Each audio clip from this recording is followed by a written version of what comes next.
Folks, Black Star Network is here. Hold no punches. I'm real revolutionary right now. Support this man, Black Media. He makes sure that our stories are told. Thank you for being the voice of Black America, Roland. Stay black. I love y'all. All momentum we have now, we have to keep this going. The video looks phenomenal. See, there's a difference between Black Star Network and Black-owned media and something like CNN. You can't be Black-owned media and be scared. It's time to be smart. Bring your eyeballs home. You dig?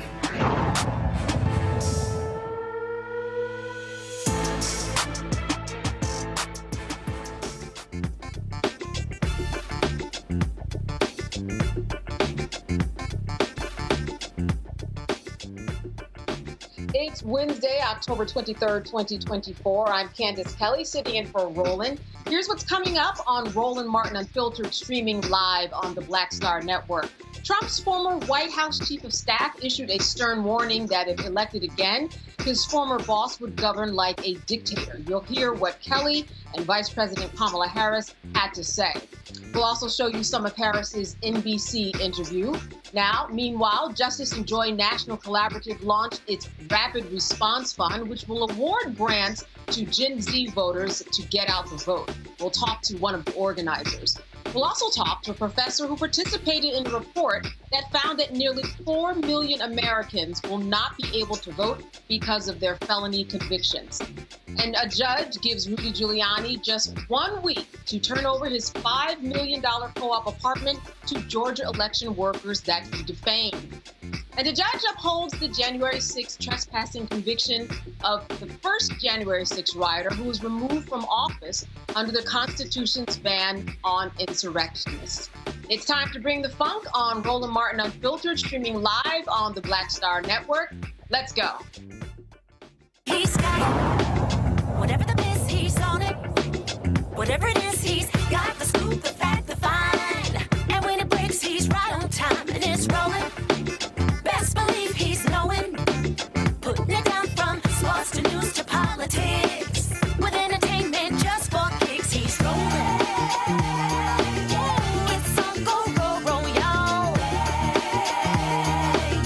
It's Roland Martin, yeah. Rolling with Roland now.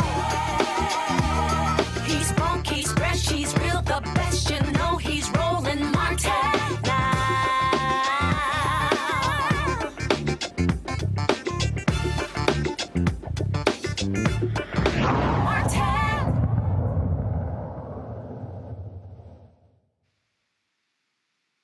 All right, so former Marine General John Kelly, Donald Trump's longest-serving White House chief of staff, has warned that if elected again, his former boss would govern like a dictator, lack empathy, and have no understanding of the U.S. Constitution.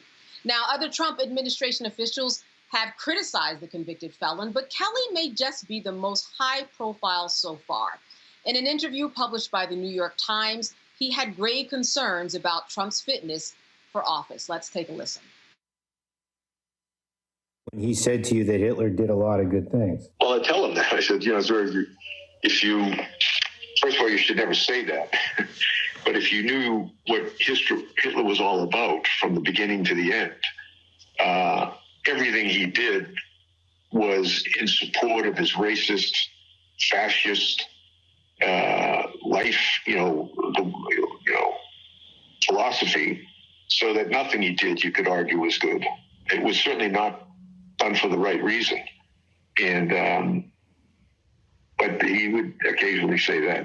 What would he say when you would lay that out to him? He'd just, that'd be the end of the conversation usually. What do you think? Do you think he's a fascist? Well, I'm looking at the definition of fascism. It's a far-right, authoritarian, ultranationalist political ideology and movement characterized by a dictatorial leader, centralized autocracy, militarism, forcible suppression of opposition, belief in a natural social hierarchy. So certainly, in my experience, those are the kind of things that he thinks would work better in terms of running America. Again, back to this issue of, democracy is complicated, messy to operate, probably the worst kind of government there is, except for all the other ones. I think Churchill once said that. And again, our Constitution, our founders built in to the Constitution and to the way our government operates, built in a lot of checks and balances, and didn't design the government to be streamlined and whatnot. So, but certainly the former president is in the far right area. He's certainly an authoritarian. Admires people who are dictators. He has said that. So he certainly falls into the general definition of fascist, for sure. He basically said to you that those who died for America on the battlefield were losers and suckers, and he said it more than once. Yes, but he would say it would always, something else would get him going, oftentimes again McCain. But he never could wrap his arms around why people would serve the country in uniform. What was in it for them? That was the general theme. And here is what Vice President Kamala Harris had to say about General Kelly's comments. Who will be loyal to him personally. One that will obey his orders even when he tells them to break the law or abandon their oath to the Constitution of the United States. In just the past week, Donald Trump has repeatedly called his fellow Americans the enemy from within, and even said that he would use the United States military to go after American citizens. And let's be clear about who he considers to be the enemy from within. Anyone who refuses to bend a knee or dares to criticize him would qualify, in his mind, as the enemy within, like judges, like journalists, like nonpartisan election officials. It is deeply troubling and incredibly dangerous that Donald Trump would invoke Adolf Hitler, the man who is responsible for the deaths of 6 million Jews and hundreds of thousands of Americans. All of this is further evidence for the American people of who Donald Trump really is. This is a window into who Donald Trump really is, from the people who know him best, from the people who worked with him side by side in the Oval Office and in the Situation Room. And it is clear from John Kelly's words that Donald Trump is someone who, I quote, certainly falls into the general definition of fascist, who in fact vowed to be a dictator on day one and vowed to use the military as his personal militia to carry out his personal and political vendettas.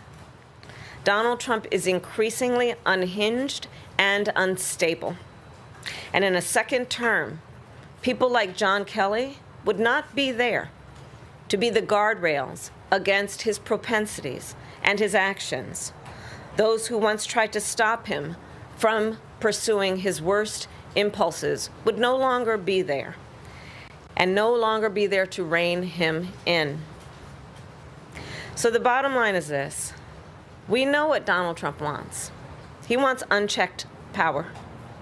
The question in 13 days will be, what do the American people want? Thank you. All right, I am now joined by Rebecca Carruthers. She is Vice President of the Fair Election Center in Washington, D.C. Also joined by Joy Cheney, founder of Joy Strategies, also out of Washington, D.C. Joy, let me start with you. Listen, I don't think that there's anything here that is very surprising, except for the fact that now we are hearing this from a general. Do you think that this makes a lot of difference in this regard? I mean, it's difficult for me to say so because Donald Trump has said some of the worst things ever. Many of the things that are included here, people already know. John Kelly has already been critical. John Kelly has already said that he has said members of the military are suckers and losers. It's obvious that he is an authoritarian leader, which I appreciate John Kelly just saying, if it quacks like a duck and it walks like a duck, it is a duck. Donald Trump is an authoritarian, and he seems to have a fascination with authoritarian leaders. And there's a little bit of sociopathy there where he just doesn't understand that you can't, like, to honor and to exalt Hitler is a real problem for the world. He must know that. But there's some kind of distance between what a normal human would feel and what he would feel. It is dangerous to have this person in office. I hope that it makes a difference for Republican women who Liz Cheney is talking to, who I think John Kelly is talking to, Republican people, moderates. But if you're on the fence, that combined with Dobbs, why support Donald Trump? It doesn't matter what your husband's doing. It doesn't matter what you think you might get in some kind of tax package. You don't want someone who wants to undermine democracy and your freedoms at the same time. I think it should say something to, Black men who might be out there saying, the Democratic Party has disappointed me. I want to be a disruptor. Donald Trump is too high a price to pay to have an exercise in disruption. What he's advocating is the death of democracy. And Black men will be the first ones to be caught up in that. So I'm hoping that for people who are on the margins, they understand that this is not the kind of person we want. Yeah, and not only on the margin, Joy, but the people who are saying, you know what, I don't like the choice, so I'm just going to stay home and actually not vote. Rebecca, I want to turn it over to you. Do you think it makes a difference that this is the New York Times, that this does feel slightly more official? And yes, the general has said these things before, but now we're really close to the election. It looks like he's beginning to make his rounds in a more official capacity. Well, thanks for having me tonight. For those people who read or listen to, watch, consume the New York Times, for the most part, those people have already made up their minds, and some of those people have already voted. Right now, we need to think about those who feel like they have nothing to lose. They feel like neither party is talking to them. Those are the types of people that, are the ones that we should be compelling at this point and making sure that there is actually options on the ballot for people who feel like they have nothing to lose. There are a lot of people hurting in this country. And I would say, regardless of which party, the parties need to talk to those people who are hurting. Even though we know the economy is doing well, there are still people feeling who are feeling their pennies being pinched, knowing that food prices have went up over the last decade. Fuel prices have went up. Housing prices have skyrocketed. So for the people who are hurting in this country, I don't know that a New York Times article is really speaking to them. And so I would encourage both campaigns. You have to talk to the people in the streets. Mm-hmm. And, Rebecca, I want to follow up with you. 20 years ago, you compared somebody to Hitler. That was a problem. People would have a serious problem with that. I think it's very interesting in the meantime that this is somebody who the general has said that Trump really wants to follow, wants loyalists and people under him who were like Hitler's loyalists. Though if people read history, we know that those loyalists were also often in cahoots to try to kill Hitler. So it seems like there's a real miss in terms of the understanding of history, as always. And certainly, perhaps we're immune to this whole idea of Hitler even becoming a part of the conversation. Do you see that as the case here, Rebecca? Well, in understanding the many steps to fascism and fascism regime, it requires, banning books. It requires misinformation.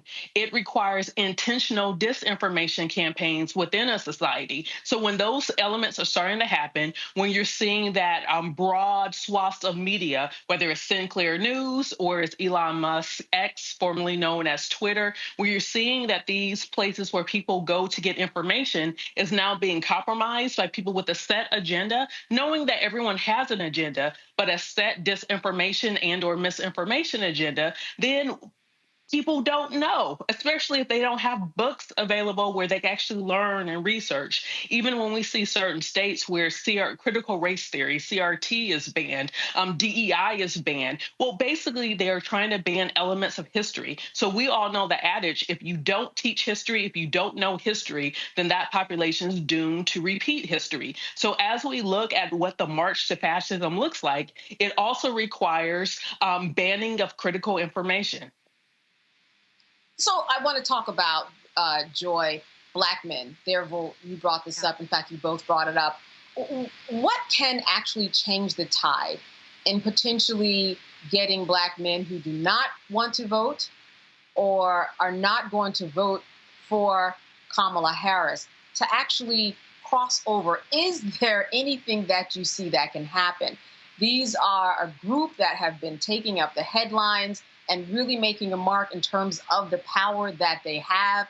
If you have someone in your house that is sitting home saying, listen, I'm not going to vote, is there anything you think that can cross them over? If it's not the supporters, former supporters of the former president who have crossed over and said, this is not the man you want, then who can do it?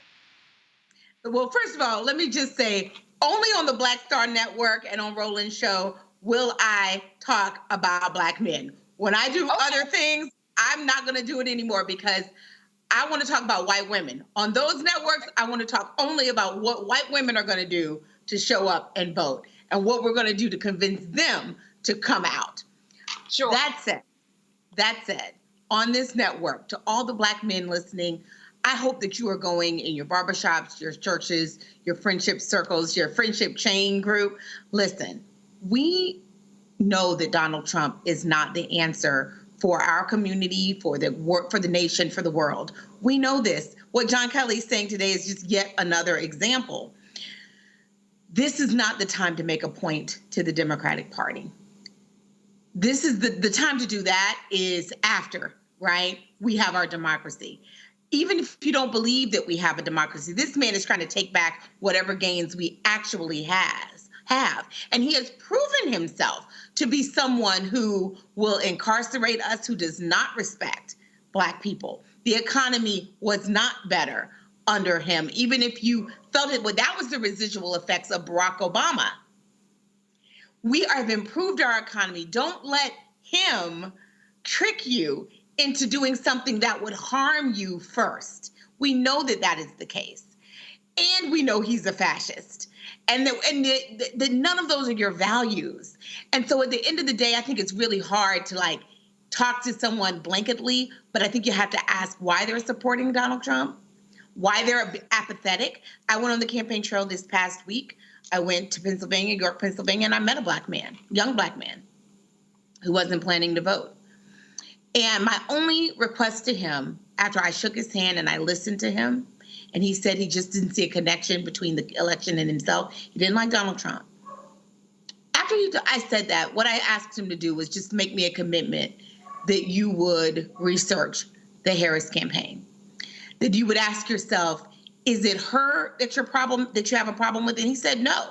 I said, but don't punish her for all of the things that came before.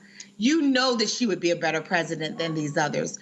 Don't you want to turn the page? It is connected. We talked about student loans. We talked about all the things that do impact his life, and he agreed to do it. At this point, that's the best that I can do. But Democrats, when we win, because I have faith that we will win, we cannot wait until an election year to try to bring over Black voters. It's too transactional. We need to be working on people before. That's right, especially when we vote the down ballot, too. All right, a good way to end this segment. Thank you for that. We will be right back here on Roland Network. Roland Martin Unfiltered, live on the Black Star Network. Stay with us. We'll be back after this.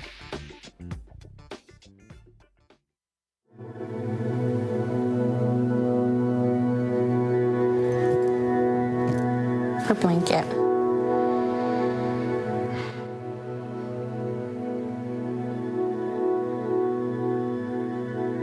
First of all, I'm the one that got rid of Roe v. Wade.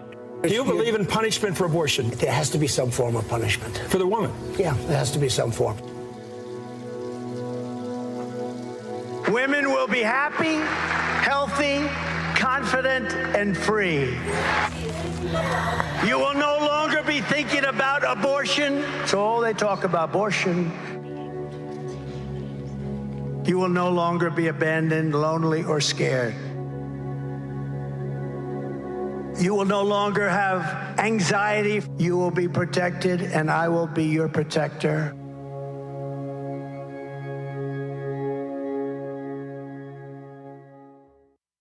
IVF is a miracle for us because it allowed us to have our family. After having my daughter, I wanted more children, but my embryo transfer was canceled 8 days before the procedure. Donald Trump overturning Roe v. Wade stopped us from growing the family that we wanted. I don't want politicians telling me how or when I can have a baby. We need a president that will protect our rights, and that's Kamala Harris. I'm Kamala Harris, and I approve this message. Bob and I both voted for Donald Trump. I voted for him twice. I won't vote for him again. January 6th was a wake-up call for me. Donald Trump divides people. We've already seen what he has to bring. He didn't do anything to help us.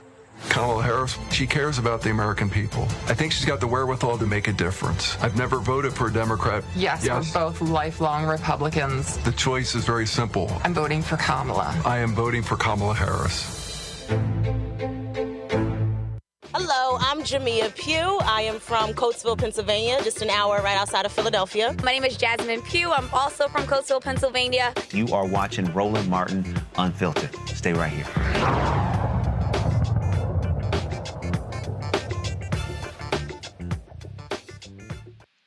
Vice President Kamala Harris sat down with NBC's Hallie Jackson, who asked about the economy. Here's part of that interview.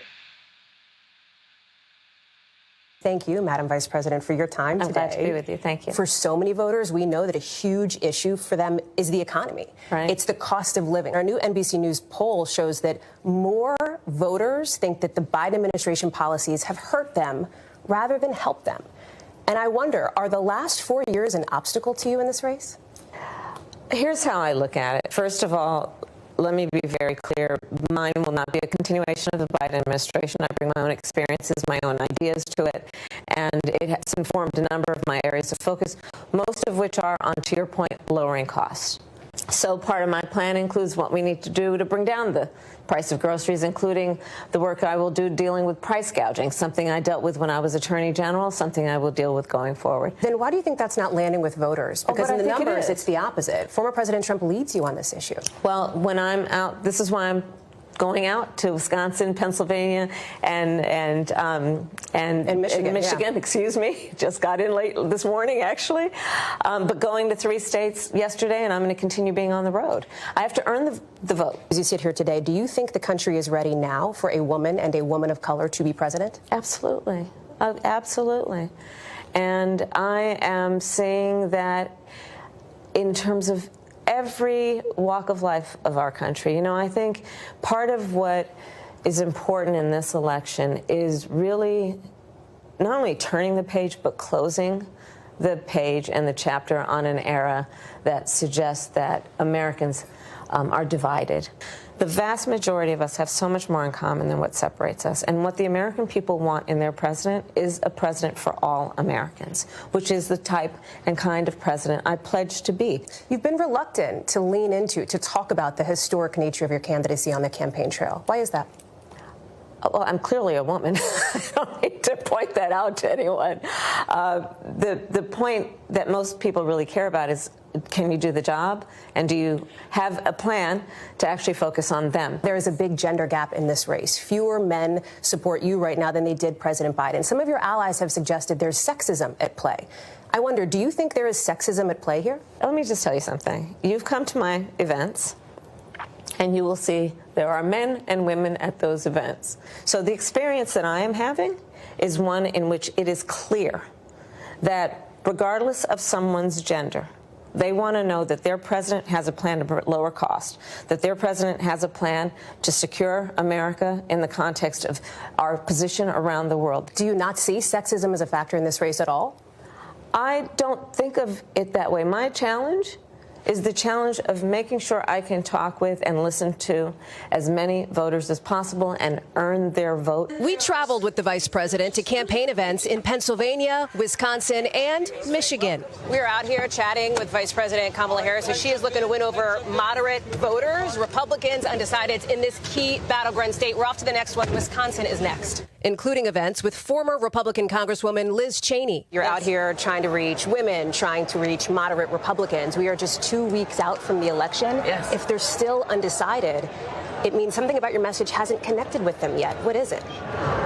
We're 2 weeks away from a presidential election, and people are listening to the issues. You could tell from the response here with a group of undecideds, many independents, many Republicans, that they are open to and actually supportive of an approach that is about saying that we must have a president of the United States who honors and defends the Constitution of the United States, as opposed to Donald Trump that says he wants to terminate it. And on the campaign trail, she criticized former President Trump on minimum wage after he avoided saying whether it should be raised while campaigning at a McDonald's. Do you have a number? What would you like to see it at?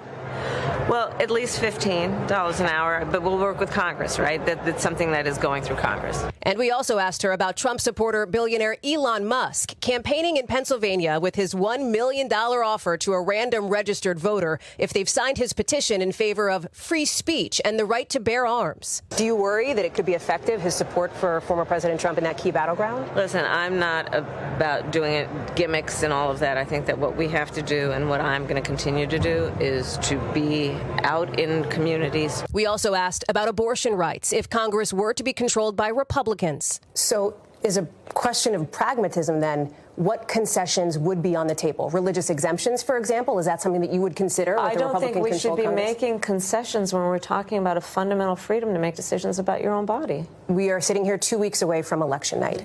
Last election, the former president came out on election night and declared victory before all the votes were counted. What is your plan if he does that again in 2 weeks? Well, let me say this. We've got 2 weeks to go. And I'm very much grounded in the present in terms of the task at hand. And we will deal with election night and the days after as they come. And we have the resources and the expertise and the focus on that as well. So you have teams ready to go? Is that what you're saying? Are you thinking about that as a possibility? Of course. This is a person, Donald Trump, who tried to undo a free and fair election, who still denies the will of the people, who incited a violent mob to attack the United States Capitol, and 140 law enforcement officers were attacked. Would you consider, if you win and he's convicted, a pardon for former President Trump? I'm not going to get into those hypotheticals. I'm focused on the next 14 days. But do you believe, is there any part of you that subscribes to the argument that has been made in the past that a pardon could help bring America together, could help unify the country and move on?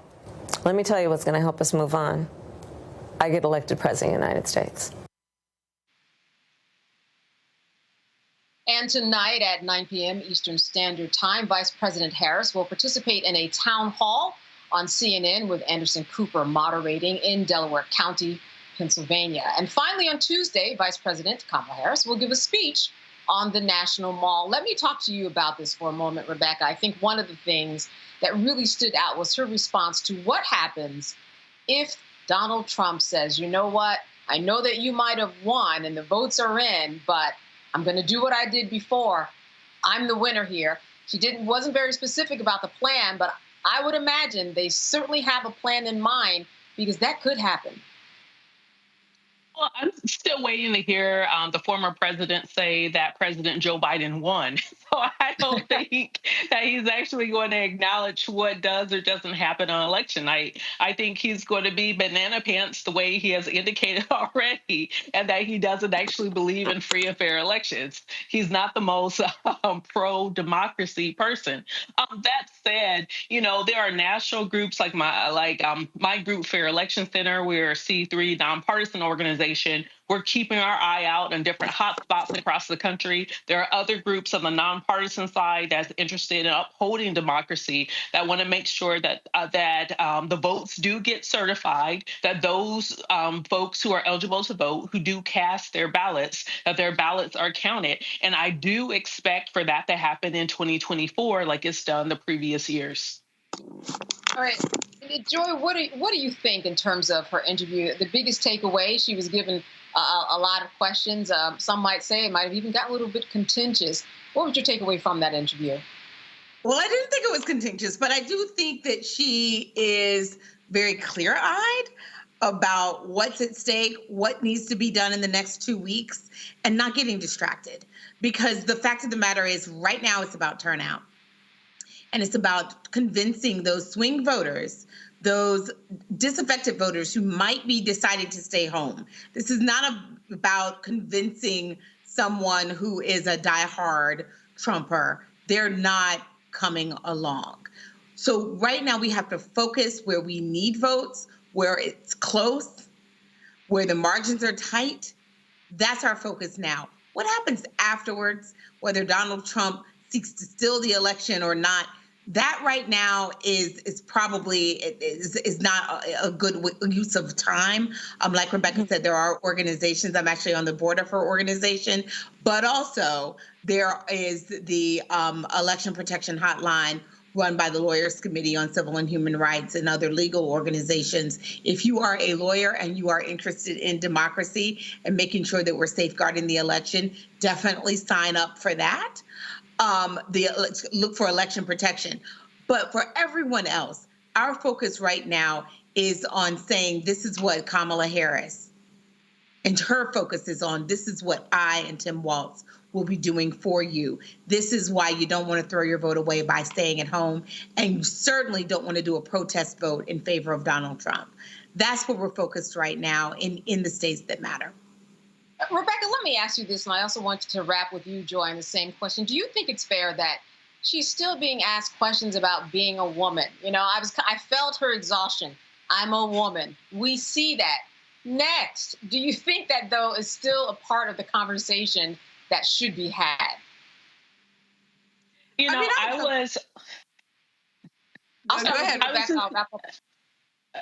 So I was just at Southern University working with different students to promote the election, to make sure that students in Louisiana are participating in early voting. And what's really interesting, if you're Gen Z, if you're the age between 12 and 27, your formative years, you had a Black president, right? So if you're hearing people talk about, oh, the first Black woman and South Indian descent president, it's not that big of a deal. But for those of us who have experienced nothing but white men as president, then having a woman as president is a big deal. So I think this is largely a prism depending on what generation you are and what experiences that you have. That said, if Kamala Harris becomes the first woman president in this country, it is a big deal. I know it's incredibly exhausting because this country is 248 years old, has never had a woman leading this country. So yes, it's exhausting, just like it's exhausting for the common question of, oh, well, are men not voting for you because you're a woman? You know, we talked about this earlier with Black men, and I think it's unfair that the narrative is, why aren't Black men supporting Kamala Harris? When we know about at least 80 to 85% of Black men who vote this election cycle will be casting a ballot for Kamala Harris. But we know 75 to 80% of white men who vote this cycle will not be voting for Kamala Harris. So why don't we ask questions of the specific men who overwhelmingly probably aren't going to vote for Kamala Harris? Yeah, you bring a very good point. Joy, let me finish with you. You have about 30 seconds. Your thought on the female question. You know what? Rebecca already said it. My sword, my link says she already said it. Here's the question. Not just white men, not just white women, there are also other groups in this country. There are other groups that we are so close margins. We need everyone. So the question is, why would anyone support someone who is endorsing Hitler? Okay? By the account of people who worked for him. These are his friends. This is his White House chief of staff who is saying this is who he is. His own vice president won't be associated with him. These are the former vice president of the Republican Party won't be associated with him and has come out against him in favor of a Democrat. Y'all, this is unprecedented. Don't be a fool. But it's not just Black men. I think that's what Rebecca and I are saying. Sure. It's anyone, no one who is sane, no one who cares about this country at all, or just even cares about themselves, should be voting for Donald Trump, we ought to have a landslide for Kamala Harris and Tim Walz. All right. Of course, Joy and Rebecca breaking it down. You are watching Roland Martin Unfiltered live on the Black Star Network. We'll be back after a break. Stay with us. In 2016, Donald Trump said he would choose only the best people to work in his White House. Now those people have a warning for America. Trump is not fit to be president again. Here's his vice president. Anyone who puts himself over the Constitution should never be president of the United States. It should come as no surprise that I will not be endorsing Donald Trump this year.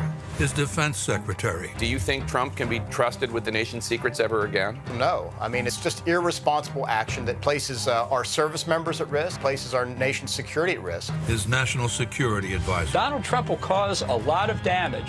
The only thing he cares about is Donald Trump. And the nation's highest-ranking military officer. We don't take an oath to a king or a queen or to a tyrant or a dictator. And we don't take an oath to a wannabe dictator. Take it from the people who knew him best. Donald Trump is a danger to our troops and our democracy. We can't let him lead our country again. I'm Kamala Harris, and I approve this message. Here's a 78-year-old billionaire who has not stopped whining about his problems. Oh, she had a big crowd. Oh, the crowd. This weird obsession with crowd sizes. It just goes on and on and on.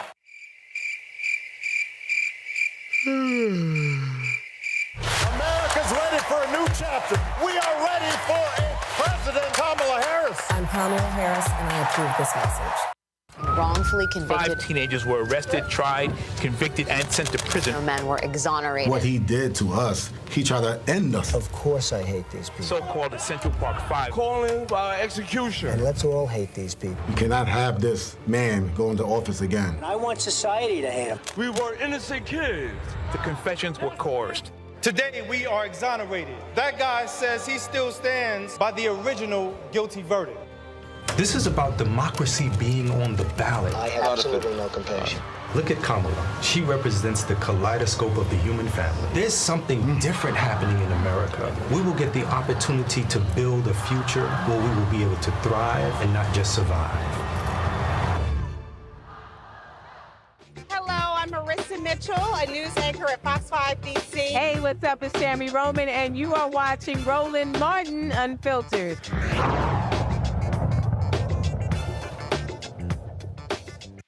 40.8 million members of Gen Z will be eligible to vote in the presidential election. These young people have tremendous potential to influence the upcoming election. This is why the Justice and Joy National Collaborative says it launched a rapid response fund to mobilize young voters ahead of Election Day. Microgrants, $50 to $500, will be awarded to young people of color under the age of 30.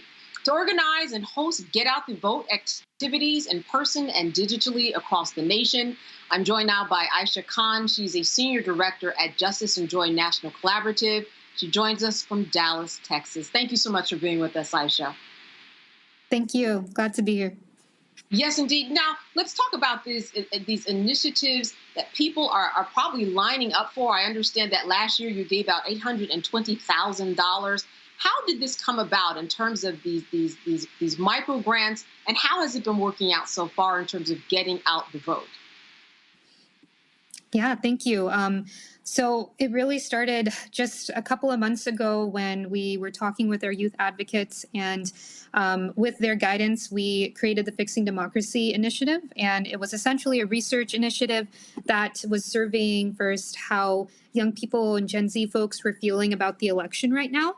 And from there, we realized that civic engagement is something that they are very passionate about, especially within their communities.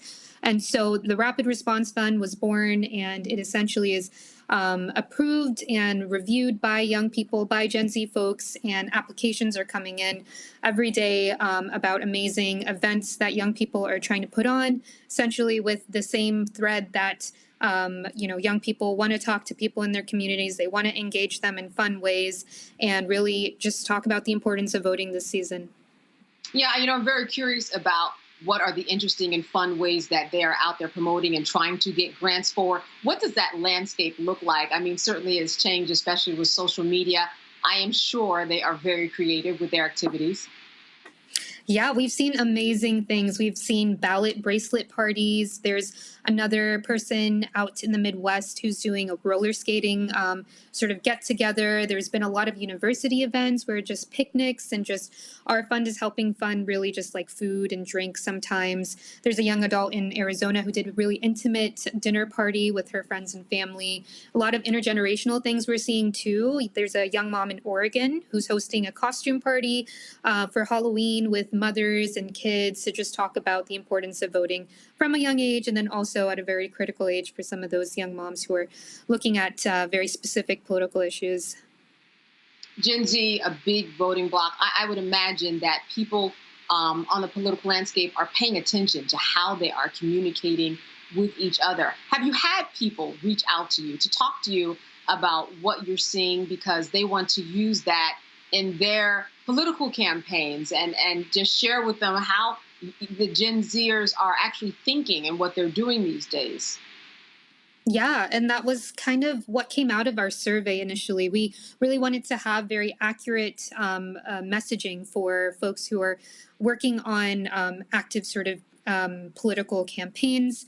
And we found out a lot from those focus groups. We heard that, yes, young voters are, they're fearful of kind of like violence and political division. They are unhappy with unaffordability of life and everyday needs not being met. A lot of them are disillusioned by democracy and theory, and they want to see it actually in practice. But despite all of this sort of like oppression, systemic oppression on different levels, we're seeing that Gen Z voters of color specifically are very resilient, and they're committed to striving for better for themselves and their communities. So messaging has really been about like liberation, community, like work. And there's just so much overwhelming positivity that we're hearing from putting money in the hands of young people and really trusting them with these kind of events. And a real diverse group of young people. I understand that you specifically would like to seek out people who are, for example, from the Black trans community. Tell me how that's going, how that response has been. Oh, it's been great. We really wanted this to be a specific fund for girls, young women, and gender-expansive young people of color because we really think that they're the most invisible and marginalized in society. I mean, polling shows that they are a critical demographic, but they're just ignored in the conversation. So we really wanted politicians to take this voting bloc very seriously because they're the most affected from these systems. And some of the responses that we're getting from young people, and these are young people across the spectrum, have just been really overwhelmingly positive. And I think that it's building a lot of buzz within the Gen Z community and hopefully translating to how political campaigns are interacting with Gen Z as well. Mm-hmm. Before I go to Rebecca and Joy, I do want people to know how you are selecting people and what they can do in order to get one of these micro grants. What is the process? Sure. So you can go straight to our website, Justice and Joy National Collaborative, and you'll be able to toggle to the Fixing Democracy Initiative. And from there, it's a very, very simple Google form. We didn't want to have too many obstacles for young people to get this funding. There are a couple of different levels of funding. They go as low as 50 to 500. And depending on the level of fund, we might ask a couple of additional questions like budget and just kind of like overall goals, demographics of folks who you expect to attend. And then after that, we're also helping to kind of gather the grantees on a virtual meeting and really build community from there because we've been hearing that's very important to Gen Z and something that Justice and Joy really values as well. All right, I want to open this up to Joy and Rebecca. Joy, I'll start with you. A question for Aisha. Well, let me just say, Justice and Joy is really an outstanding organization and effort. And YWCA, which is one of my clients, has done a lot around Gen Z, which is 18 to 27. I believe Justice and Joy is using about the same definition. And so, what are the things that you have seen Gen Z women in particular, but Gen Zers of all, maybe you have both. What are they identifying as their top priorities in this election? No, that's a great question. So when we are talking about the demographics that we're working again with a lot of system impacted folks. So the economy, the cost of living is very much top of mind. We're hearing a lot about the importance of reproductive health, abortion rights, especially when it comes to young moms. And of course, like community care is definitely something that we're seeing across the spectrum from 16 to 23. Folks are already identifying the importance of that. Something also that's top of mind is the genocide in Gaza. We're hearing a lot from disillusioned Gen Z folks who are on the fence really about voting at all. And that is top of mind. That's kind of pushing them towards one way or the other. All right, Rebecca. Thank you so much for the work that you do. Can you tell us about some of the messaging that you might have tested as effective, especially with Gen Z? For sure. So something very particular was that Gen Z voters resonate more with verbiage around liberation, and that was very specific to transgender participants. Freedom and messaging around freedom resonated more with cisgender participants. Again, when we kind of polled and surveyed folks, we found that the dream candidate is a woman of color who is unapologetic, who's an advocate for issues that matter to them, including gender justice, the working class, and a ceasefire in Palestine. So again, talking about mutual aid, collective power, those are all very important to the voting bloc, and kind of making sure that, there are no sort of negative views about apathy, because that really does invisibilize this really important voting bloc. I want to get people excited about applying. This is a rolling application. Does it continue after this big election into other elections too, and a down ballot? Can you explain your process in terms of the timeline? Sure. So we are closing applications on November 1st. So please make sure to apply before then. We're hoping that this is a continuous effort, really. We want to make sure that we are able to encourage. We know that young people are really invested in local elections as well. And we want to make sure that that is not left on the back burner. This is, just one part of a larger puzzle. So we're hoping to have more of these funds in the future. But for now, we really hope that you'll apply to the Rapid Response Fund, and we look forward to your application. Yeah, you are in close contact inside of the mindset of many of those who are part of the Gen Z world. Has there been anything that has surprised you about what they have brought to the table? I am just constantly amazed at our Youth Leadership Council that has been really spearheading this entire initiative. We've been looking to them for guidance about, how should we structure the application. We've been hearing a lot about their, sort of like rubric for accepting and kind of delving deeper into some of the applicants that are coming in. So I am just always amazed and inspired at really the resiliency of this really important voting bloc that's been invisibilized and ignored in the past. So more than anything, I just look up to them and have been learning a lot. All right, Aisha Khan, thank you so much for being with us. Some important work that you're doing. Continue to fight. Good to see you. Thank you. All right, and you are watching Roland Martin Unfiltered here live on the Black Star Network. Stay with us. We'll be back after the break.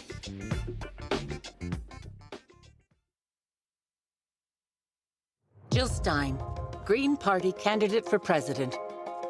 So why are Trump's close allies helping her? Stein was key to Trump's 2016 wins in battleground states. She's not sorry she helped Trump win. That's why a vote for Stein is really a vote for Trump. Jill Stein, I like her very much. You know why? She takes 100% from them. I'm Kamala Harris, and I approve this message. I get it. The cost of rent, groceries, and utilities is too high. So here's what we're going to do about it. We will lower housing costs by building more homes and crack down on landlords who are charging too much. We will lower your food and grocery bills by going after price gougers who are keeping the cost of everyday goods too high. I'm Kamala Harris, and I approve this message because you work hard for your paycheck. You should get to keep more of it. As president, I'll make that my top priority. It's really rich for Democratic leaders to say that Donald Trump is a unique threat to democracy when he peacefully gave over power. He is still saying he didn't lose the election. I would just ask that. Did he lose the 2020 election? Tim, I'm focused on the future. That is a damning non-answer.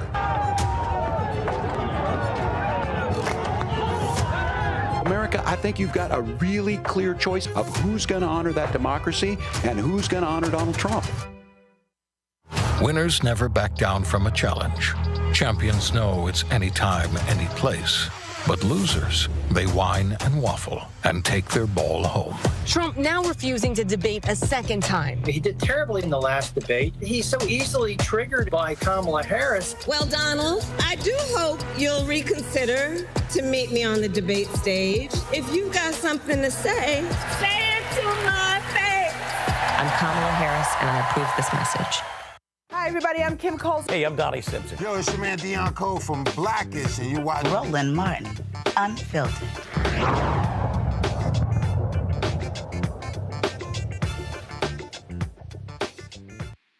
The Justice Department warned Elon Musk's America PAC that his $1 million sweepstakes to registered voters in swing states may violate federal law.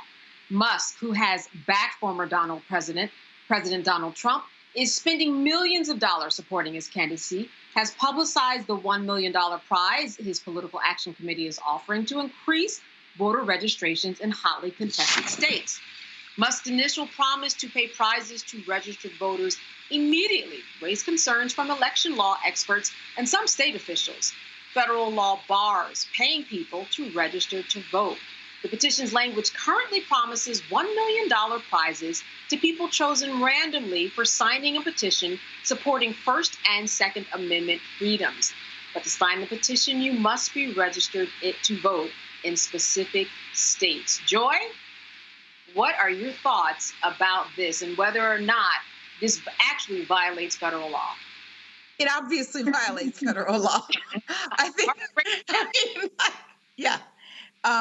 This is obviously inappropriate. This is obviously worse than that, particularly illegal. It was right for the Justice Department to jump in. It's why elections matter. It's not just the person in the top job. It's all of the other people who are in the jobs. No one had to tell the Justice Department to do that. It's plainly illegal. And it's also a warning to other people, right? Don't do this.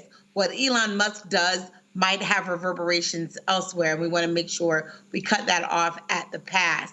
And here's the thing. If he wants to pay people, to vote, many people can take advantage of that. So that's not what we want in our elections. It's not so much that Elon Musk is going to make things worse for just Democrats. What's good for the goose is good for the gander. So if he's doing that, well, then some wealthy Democrat could do that. This is not what we want. This is not what we want. It's illegal. We'll see him in court, I guess. Yeah, I tell you, Rebecca, pretty much a bad precedent here if he can continue to do this.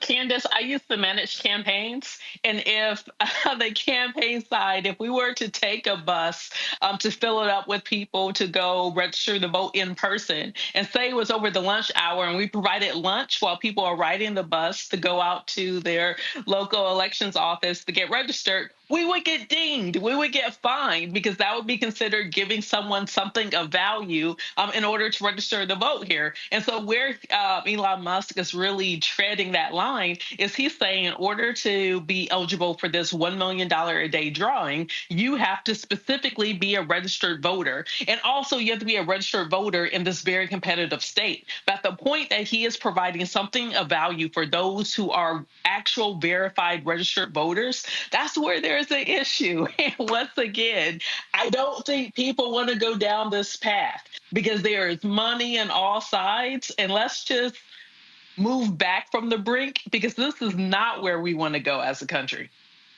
And Joy, what's so interesting is that no one told him that this wasn't a problem. Of course, this is par for the course when we talk about Elon Musk and things that he should do and shouldn't do and that are against the law.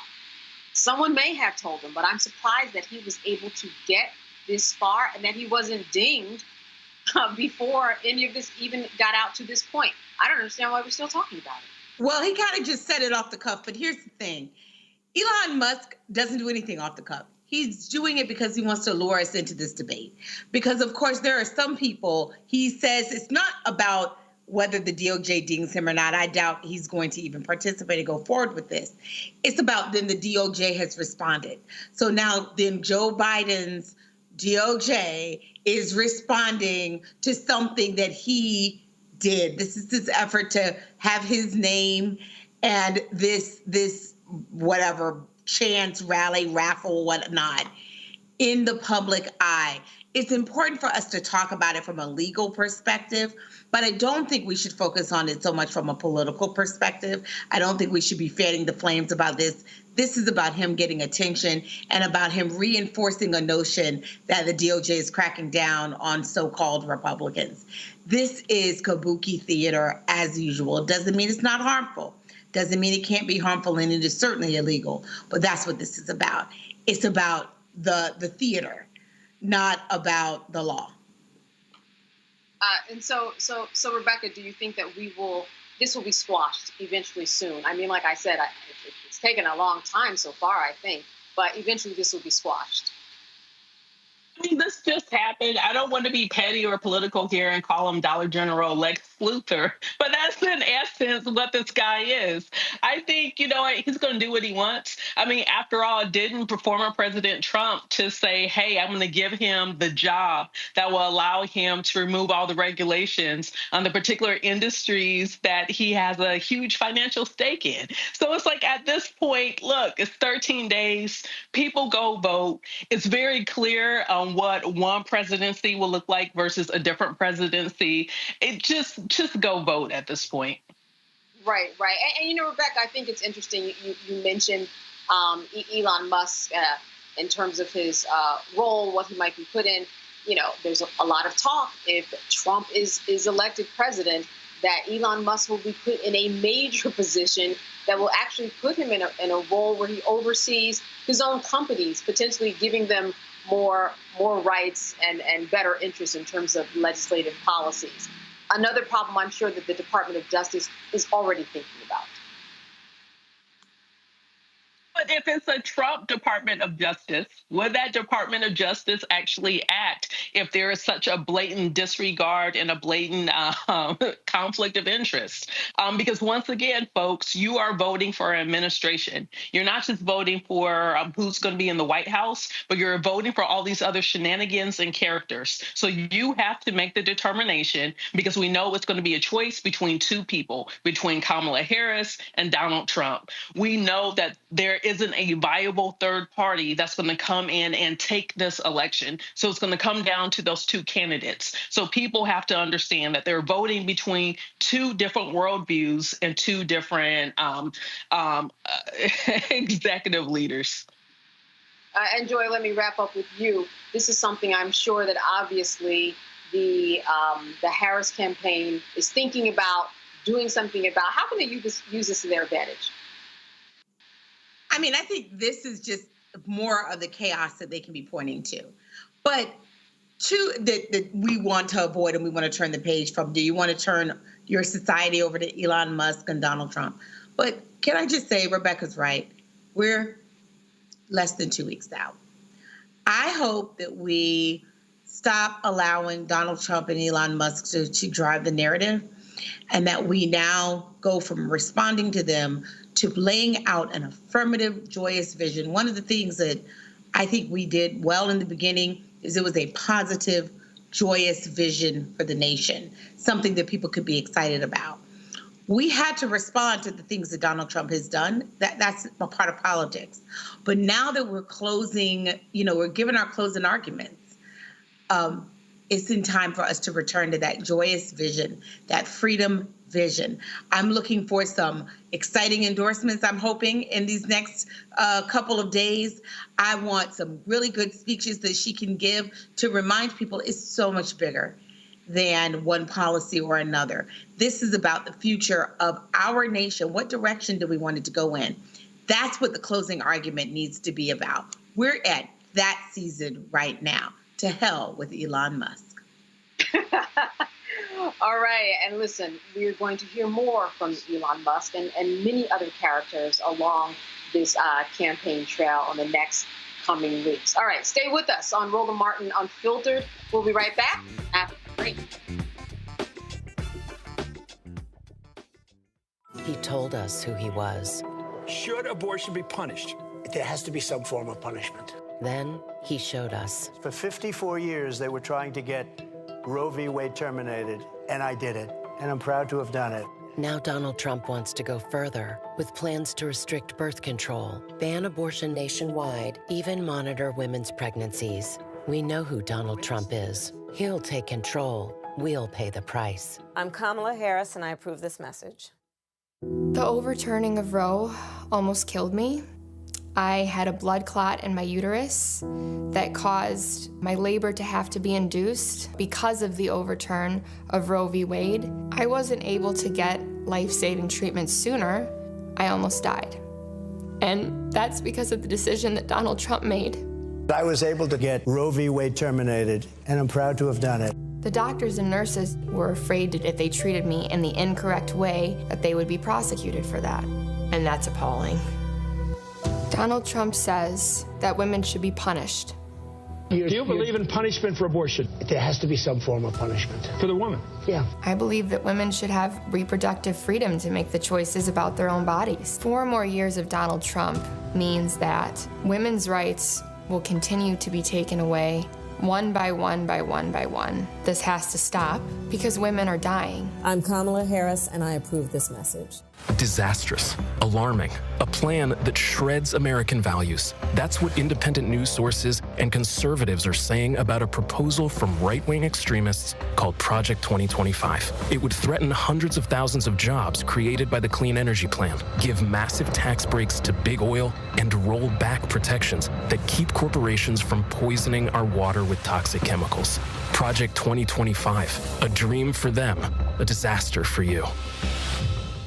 What's good, y'all? This is Doug E. Fresh, and you're watching my brother Roland Martin Unfiltered as we go a little something like this. Hit it.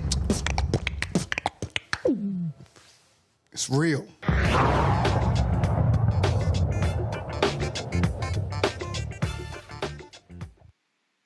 People with felony convictions in 48 states are banned from voting. Due to these laws, an estimated 4 million people, representing 1.7% of the voting age population, are ineligible to vote this year. Many of these laws date back to post-Reconstruction era. 1 in 22 African Americans of voting age is disenfranchised, a rate more than triple than that of non-African Americans. 7 out of 10 people disenfranchised are living in their communities, having fully completed their sentences and remain supervised while on felony probation or parole. And more than 1 in 10 African American adults is disenfranchised in 5 states: Arizona, Florida, Kentucky, South Dakota, and Tennessee. The Sentencing Project recently published a report called Locked Out 2024, 4 million denied voting rights due to a felony conviction. University of Minnesota professor Christopher Eugen contributed to that report, and he joins us now from Minneapolis, Minnesota. Christopher, thank you so much for being with us. With you.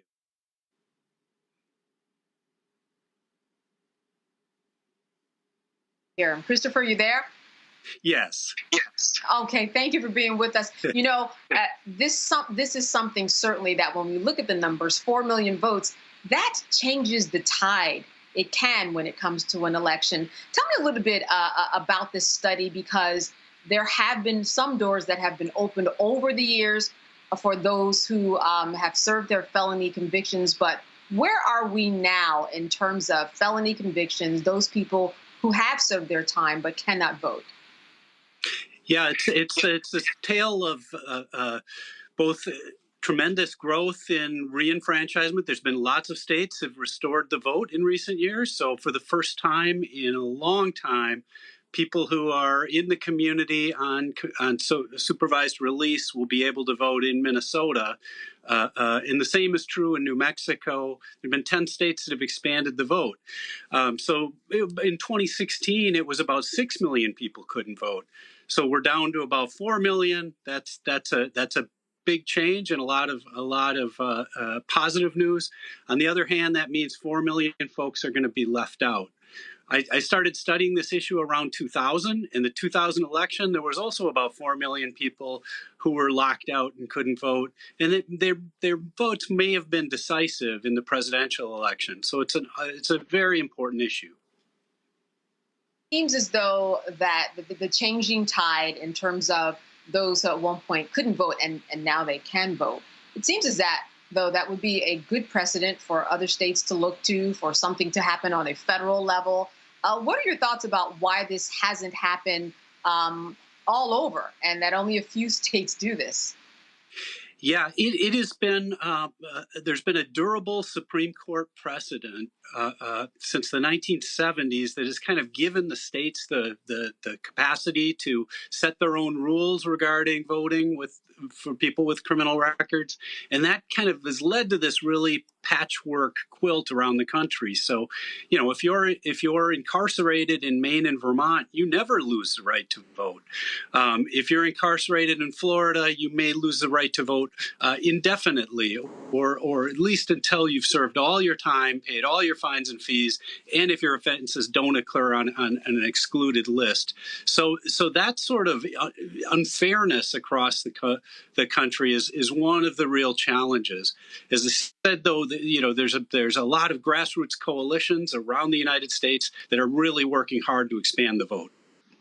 And is there any movement in terms of on a federal level or anything happening in Congress to see just a complete change in the tide?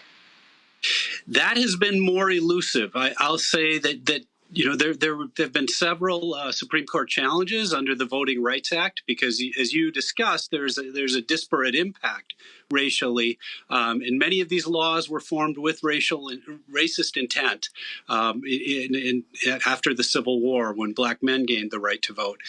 So I think there are legal grounds for such a case, and such any infringement on voting should get some strict scrutiny from the court. But I would say that has been an uphill battle, and I'm not particularly optimistic that we'll see action at the Supreme Court or in the federal courts generally.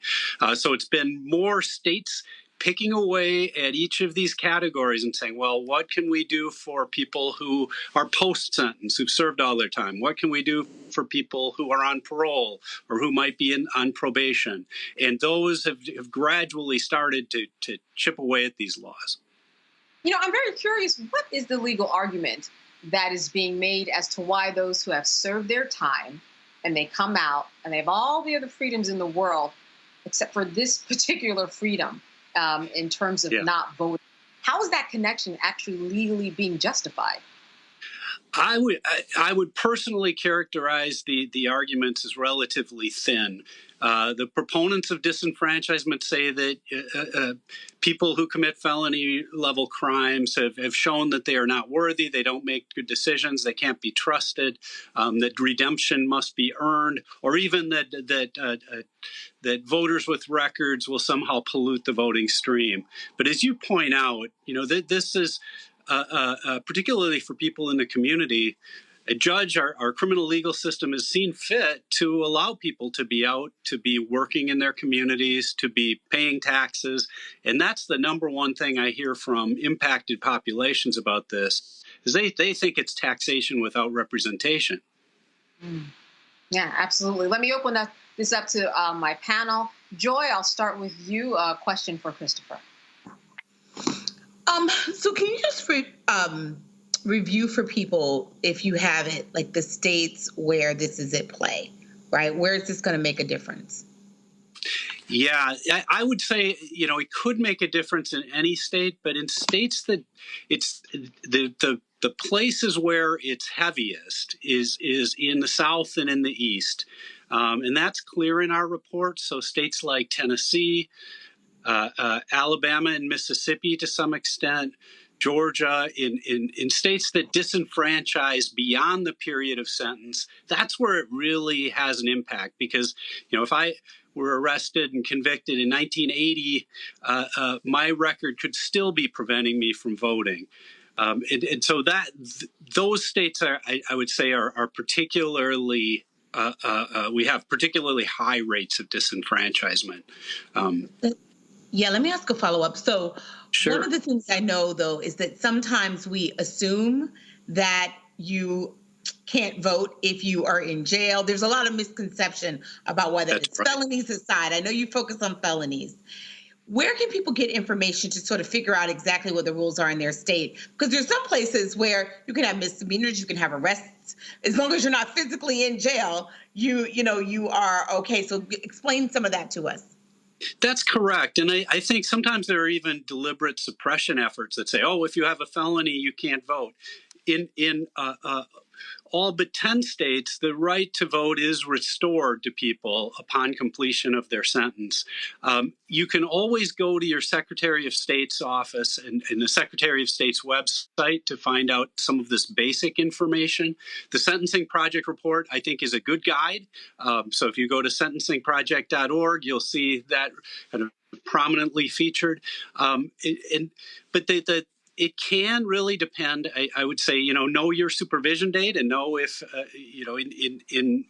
in about 25 states, it's kind of a system where only those who are currently incarcerated for a felony level crime, and that's typically in a state penitentiary, are unable to vote.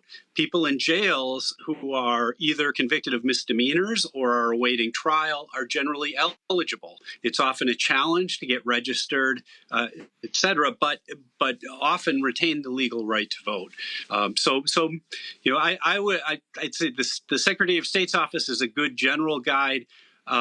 But emailing the Sentencing Project or one of the members of our author team, we'd be happy to help folks out too.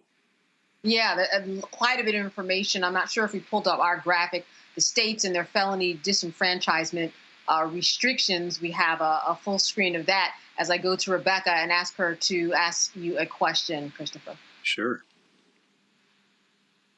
Hey, Christopher, thank you so much for the report. Nicole Porter at Sentencing Project shared it with me the other week. I'm glad to see that you all have shown that it's down to 4 million, which is 4 million too many, but that's down compared to the previous presidential cycle. I have so many comments and questions, but I want to limit it to one thing because my organization does voter restoration litigation. And we're in Kentucky, we're in Virginia around the arbitrary voting rights restoration. But I have a Florida question for you. Many of our viewers are familiar with that amendment that passed in 2018, which provided, I think it was 1.4 million returning citizens, those who are convicted of felonies, to actually get their voting rights restored. But then the Florida legislature said, not too fast. Now you actually have to pay a fine, in essence, a poll tax. Unfortunately, in Florida, your probation officer doesn't know what that fine is. Your local county elections board doesn't know what that fine is. The Secretary of State can't tell you what that fine is. The sheriff or even the courts can't tell you what that fine is. So in essence, it is, I think, about 900,000 people in limbo because they don't have information on how to get their rights restored. So can you talk more about Florida? Yeah, we've been thinking a lot about Florida for many years. It is a challenge, and Desmond Meade, the great advocate for voting rights restoration in Florida and around the world, he really, I think, led this movement to restore the vote, got over 60% of Floridians to vote in favor of restoring the rights upon completion of sentence. And as you point out, this requirement to pay off all of one's court debt is quite onerous. It's not like you owe a library book in the library or a library fine and the library can tell you what you owe. This all depends. It could be spread out across counties. It's extremely difficult. Now, we estimate that about 1 in 3 people who should have been affected by this law actually have had their rights restored and are current on their legal financial obligations. But it, this is a whole other area of work that about fines and fees in the justice system, because we know they've gone through the roof. They are often insurmountable for people. And as in Florida, in many states, they operate at the county or local level, and there's no central repository. So when I talk to people in my research, they don't know the total amount they owe, and they can only guess at it. So I think this is a real challenging issue for folks. It is the case, however, that in many states, and that people have had their rights restored, or that the requirement to pay these fines and fees has been waived. And we talk to some extent about that in the new report. And I just want to give this opportunity for you to encourage people who are out there to actually learn about this and what they can do in order to make sure that there is a groundswell of support for those people who are disenfranchised in terms of what everybody can do to try to make this happen. There is, and I think it's important to point out, too, just how weird the United States is in disenfranchising people, especially beyond prison. In the rest of the world, the whole fulcrum of debate is about whether people in prison should be able to vote or hold office. In the United States, we're applying these permanent disenfranchisement to large numbers, to millions of people. We, for the first time this year, we have state-by-state numbers of the women affected specifically and the men affected. And over 90% of the women who are disenfranchised are in their communities, working, raising families, being active in other ways. So the United States is a real outlier on this issue, as on so many others, and the time for reform is now. All right, Christopher Eugen, thank you so much for being with us tonight. Great information that I'm sure people will be sharing. Thank you for making us aware. Thank you so much. All right, you are watching Roland Martin Unfiltered here on the Black Star Network. Stay with us. Jill Stein, Green Party candidate for president. So why are Trump's close allies helping her? Stein was key to Trump's 2016 wins in battleground states. She's not sorry she helped Trump win. That's why a vote for Stein is really a vote for Trump. Jill Stein, I like her very much. You know why? She takes 100% from them. I'm Kamala Harris, and I approve this message. Disastrous. That's what independent news sources and conservatives are saying about Project 2025. It would threaten hundreds of thousands of jobs, give massive tax breaks to big oil, and roll back protections. A dream for them, a disaster for you. I get it. The cost of rent, groceries, and utilities is too high. So here's what we're going to do about it. We will lower housing costs by building more homes and crack down on landlords who are charging too much. We will lower your food and grocery bills by going after price gougers who are keeping the cost of everyday goods too high. I'm Kamala Harris, and I approve this message because you work hard for your paycheck. You should get to keep more of it. As president, I'll make that my top priority. It's really rich for Democratic leaders to say that Donald Trump is a unique threat to democracy when he peacefully gave over power. He is still saying he didn't lose the election. I would just ask that. Did he lose the 2020 election?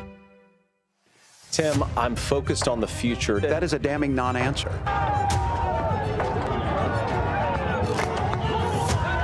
America, I think you've got a really clear choice of who's going to honor that democracy and who's going to honor Donald Trump.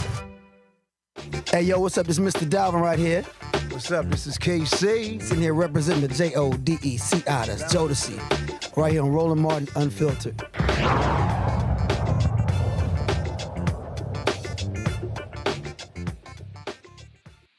Rebecca and Joy, I really want to talk to you about what you are doing out there on the campaign trail. I know that you are doing a lot, and you know that what people are talking about, what's important to them. You're talking to a lot of people that a lot of us don't have access to. Let me start with you, Rebecca. What are you seeing out there on the campaign trail and hearing from people that you think it's important for this audience to know about, because you are on the ground and you're familiar with so much more than many of us are when it comes to what's happening in the world of politics and how people are voting.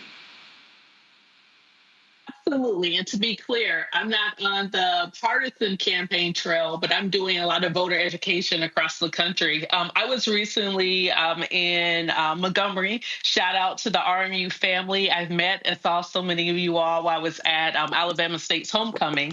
And one of the things that I heard from a lot of voters is that they were unaware that they are now in a new congressional district, which is called an opportunity district. For those of you all who weren't familiar, there was a Supreme Court case that said that Alabama drew their congressional seats in such a way to deny Black voters the potential to actually have more Black representation than the one congressional district in Alabama. So now, if you are a student at Tuskegee, if you're a student at Alabama State, if you live in parts of Mobile, if you live in Montgomery, you absolutely have the opportunity to vote for a candidate of your choice and might more closely represent you, aligned with your interests. And so, it was a little disheartening that there were voters who weren't aware of that. But that's one reason why different groups do voter education, to make sure that people understand when a new district is drawn over their head, they must know so they are informed where they're going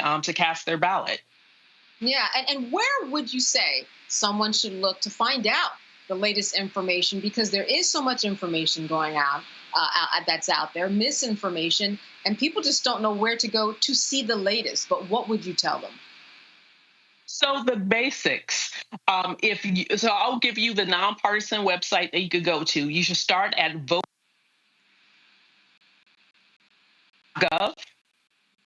Okay, at vote.gov.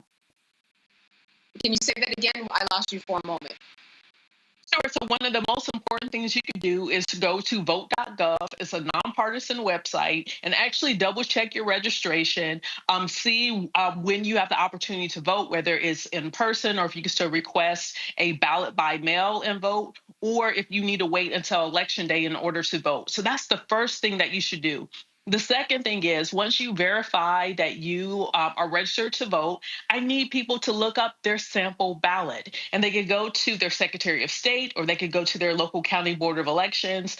They can access this online and actually put in your information where you're registered to vote, and you can see what's going to be on your ballot. Take the time to actually do Google. Go to Ballotpedia, which has really great information on amendments that's on your ballot. It has great information about the candidates and some of their positions of those candidates who are on the ballot, not just the top of the ticket, but down ballot. But do as much as possible to educate yourself.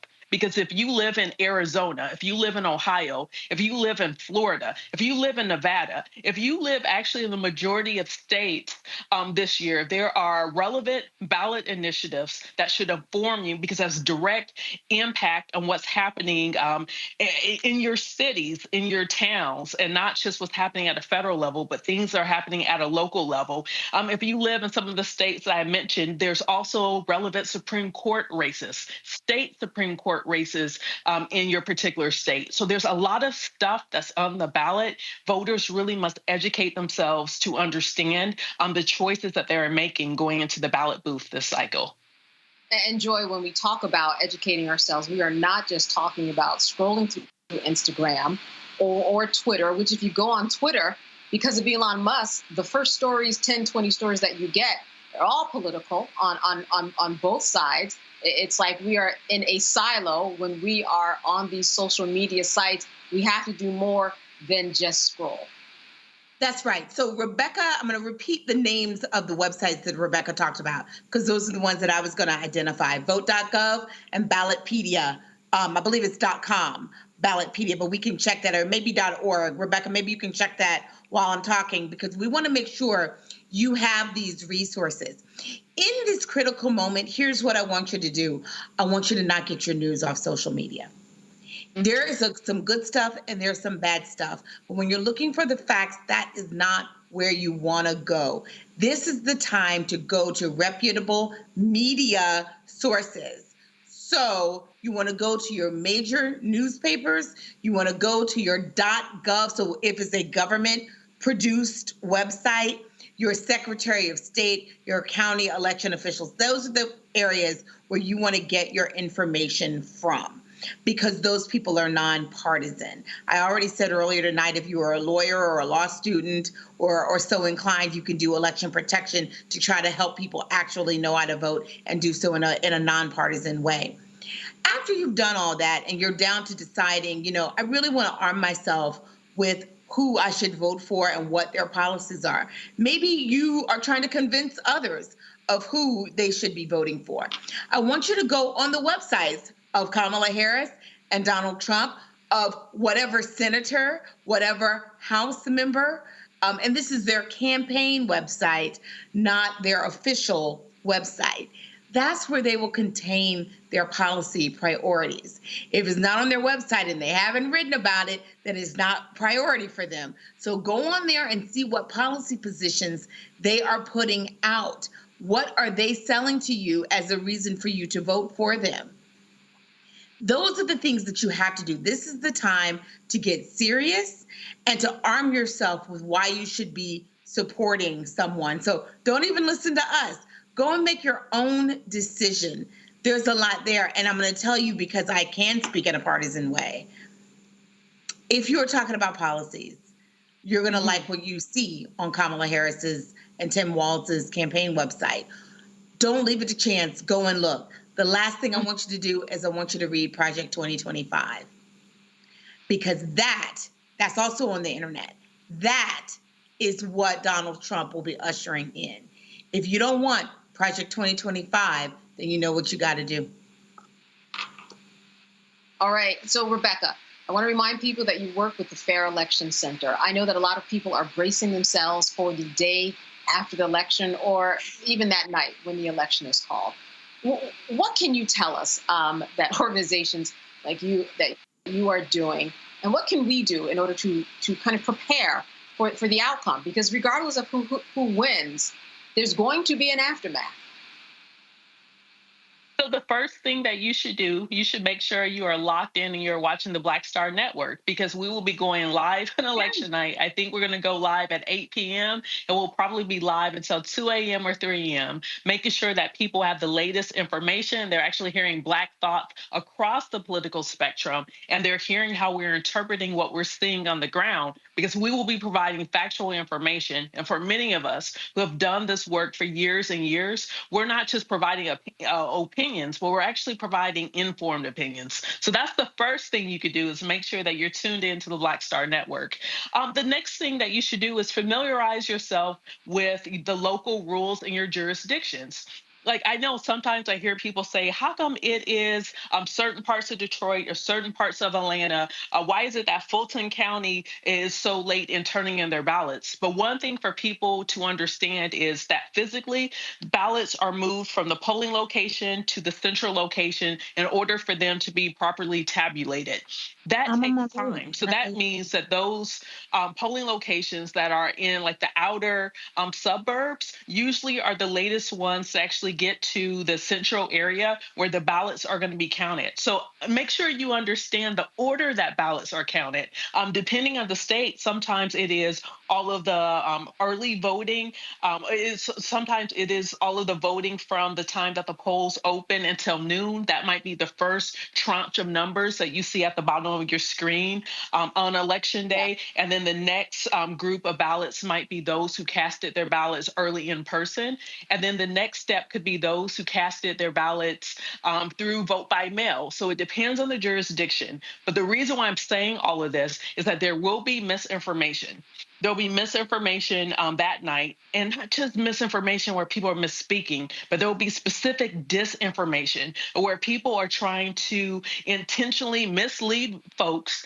And we know that Black folks are being targeted on different social media platforms to inject a sense of fear, to inject a sense of confusion. So the best thing that people can do as we're going into election night is to arm yourself with information so you understand the mechanics of how ballots are being counted, because it's not it's not a mystery. There's literally laws that there's different statutes in each state that tells you, hey, this is how ballots are going to be counted. This is how many days after election day that it takes for ballots to be certified. All of this information is already there, so familiarize yourself with it so you understand what you're viewing in real time on election night. Absolutely. You know, we are all becoming really so informed just about the process of voting in these last election cycles. There has been some good that has come out of this. I think that we are a more informed society. We care more. But again, we have to get out of those silos. We have to get out of those algorithms and understand that there are pieces of news that are out there that are not just found by us scrolling. When we scroll, we are actually in an echo chamber of people who think like us, you know? So it leads us to sit there longer because, of course, everybody thinks like us and it makes us feel comfortable. And when we get comfortable, that's where that information really, really can sink in. All right, ladies, great information. We are going to be back after the break with more of these two. You are watching Roland Martin Unfiltered live here on the Black Star Network. Stay with us.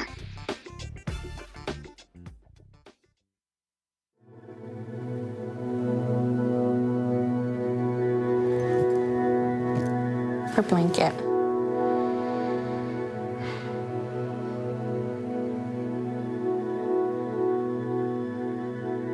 First of all, I'm the one that got rid of Roe v. Wade. Do you believe in punishment for abortion? There has to be some form of punishment. For the woman? Yeah, there has to be some form. Women will be happy, healthy, confident, and free. You will no longer be thinking about abortion. So all they talk about abortion. You will no longer be abandoned, lonely, or scared. You will no longer have anxiety. You will be protected, and I will be your protector.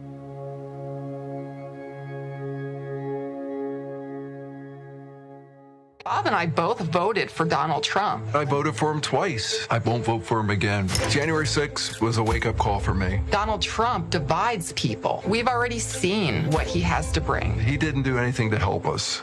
Kamala Harris, she cares about the American people. I think she's got the wherewithal to make a difference. I've never voted for a Democrat. Yes, we're both lifelong Republicans. The choice is very simple. I'm voting for Kamala. I am voting for Kamala Harris. IVF is a miracle for us because it allowed us to have our family. After having my daughter, I wanted more children, but my embryo transfer was canceled 8 days before the procedure. Donald Trump overturning Roe v. Wade stopped us from growing the family that we wanted.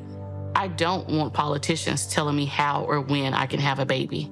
We need a president that will protect our rights, and that's Kamala Harris. I'm Kamala Harris, and I approve this message. What's up, y'all? This is Wendell Haskins, a.k.a. Win Hogan at the Original T Golf Classic. And you know I watch Roland Martin Unfiltered.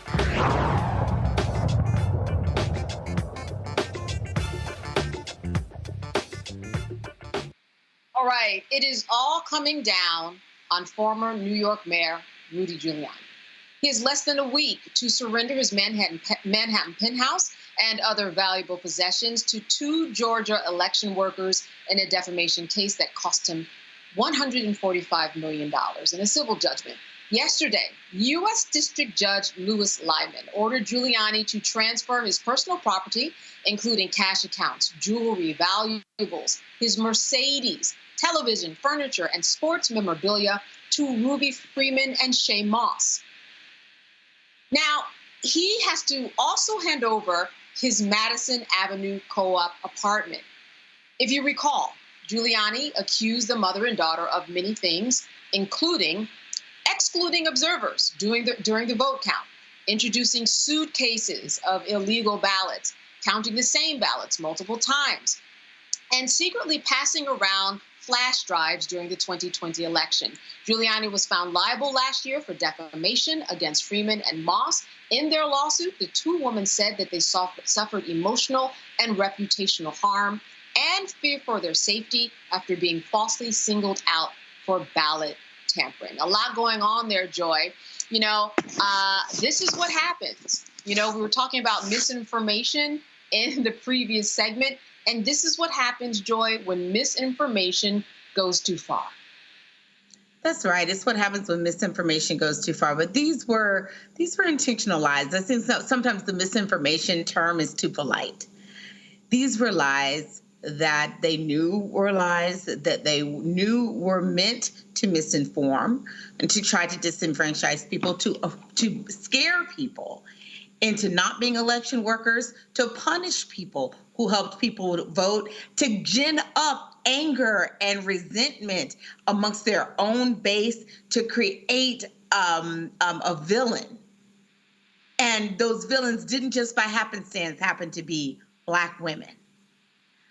If you are a Black man out there and you're thinking about yet another reason you should not want these people back in office, these are folks who intentionally targeted Black women who were serving their community. They got death threats. So Rudy Giuliani absolutely deserves everything that's coming to him. He had such a position of power and authority in our nation, and instead of using it for good, he used it for ill. And so, yeah, I forfeit all of that property. You have to find a way to repay back for your transgressions, just like the people you incarcerated when you were a prosecutor and when you were a mayor. Yeah. Wow. Yeah, you're bringing it home right there. Rebecca, what's interesting is that you would think that this would be a warning to many people who are continuing to lie, but it doesn't seem to be working out that way. You know what? You love to see it. I mean, good for Shay and her mom. They are moving on up to the east side. They finally got their deluxe apartment in the sky. Right. I'm grateful for that for them. Here's the thing.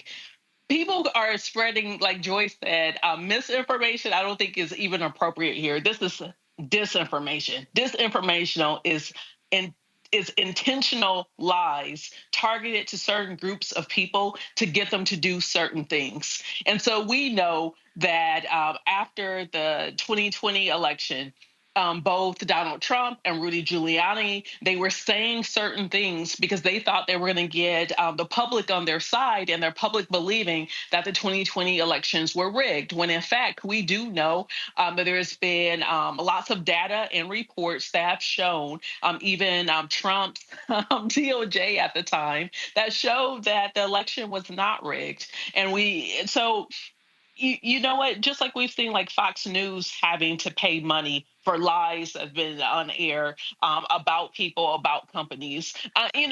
Fox isn't going to be the last. Giuliani is not going to be the last. They most certainly wasn't the first. But people have to understand when you are saying lies on people and there is a harmful impact, you can be sued. And you could be sued and you will lose and you would have to turn over your deluxe apartment in the sky. Exactly. And Joy, other stuff. I mean, we're talking about championship rings and jewelry, and he had 23, 24 luxury gold watches. All of that is kind of just up for the giving in here in terms of the give back. It seems to me that people would be able to get a lesson from this. They're not getting that lesson, but I think it speaks to the larger picture. That here you have a man that was highly regarded, if you think about before 9/11 and post 9/11, and this was a man, his reputation seems like it could never be damaged, but here he is on the other side, and I think that this really speaks to an important lesson about those people who call themselves supporters of Trump. If you look at the future of many of those who were his supporters, those people who were in allegiance with him, they are now still facing criminal prosecution. Even Rudy Giuliani, this is not the end of it. This 24-page ruling by the judge. He's going to be going back to court in Georgia. He's going to be going back to court in Arizona on other criminal cases having to do with this vote. I think that this is a clear picture of what's going to happen to a number of people in Donald Trump's circles. I think that's right. I remember Dave Chappelle going on Saturday Night Live once, and in his cold open, he said, what kind of man profits while his friends die? At the time, we were in a moment of COVID. But the truth is, Donald Trump has thrived in that. He is the kind of person who excels off of the backs of his friends. There is a heap of bones where reputations used to be. People following him thinking that he was some pathway to glory, some pathway to resurgence. He is not. He is a pathway to death, to a ruined reputation, to, in many cases, jail, right? And the people who come on the other side only come out when they have to completely disavow him and all of the other things that he said before. We have seen it happen before. I think we're going to see it happen with J.D. Vance. Who's out there defending J.D. Vance? As he is he is weird, but he was someone that could have been a rising star, but he hitched his wagon to someone who is a disaster. Now Trump makes fun of him and is discarding him in the trash heap of history. Same thing with my former law school classmate, Governor DeSantis in Florida. Haven't heard from him since. He has been destroyed. Donald Trump is destroying the Republican Party, which is why their leaders are breaking apart from them and supporting Kamala Harris. Rebecca, he deserves it. He deserves it. What is it that Vice President Kamala Harris should be doing at this point? And I say this because you have all of these things going on, everything we've talked about on this show right now.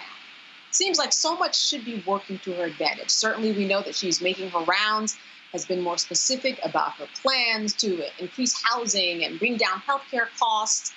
But what else could she and should she be doing at this point to bring it home?